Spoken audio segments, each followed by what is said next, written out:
जिस बंदे की जेब में पैसे हैं कुर्बानी उस पर वाजिब है, उसके अब्बा जी पर वाजिब नहीं। अगर अब्बा जी के पास अलग पैसे हैं तो अब्बा जी पर कुर्बानी वाजिब होगी। हाँ, अगर आपकी जेब इजाजत देती है तो आप 3 कुर्बानियां खरीदें या बड़े जानवर में 3 हिस्से डालें।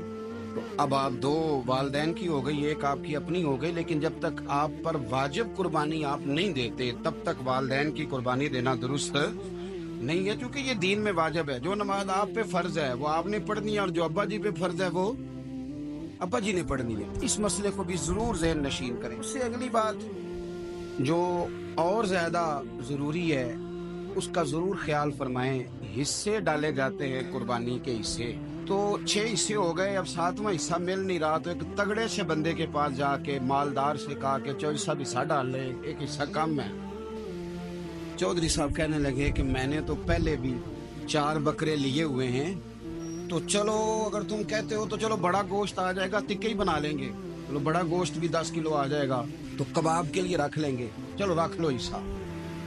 अब 6 बंदों की नियत कुर्बानी की, 7वें की गोश्त की, उसकी नियत कुर्बानी की, पिछले 6 की भी कुर्बानी नहीं होगी, वो भी गए काम से।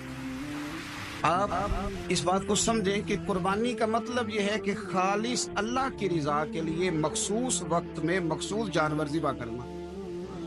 इसलिए ये ज़रूर तवज्जो करें इस बात पर कि हम कई लोगों को फोर्स करके शामिल कर लेते हैं। बंदा मालदार होता है, वो भी कहता है चलो ठीक है कोई अर्ज नहीं, लेकिन वो नॉमिनेट करेगा।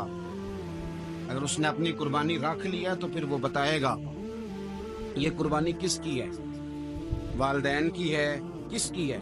तो कुर्बानी इस तरतीब से करें कि उसके सारे मसाइल से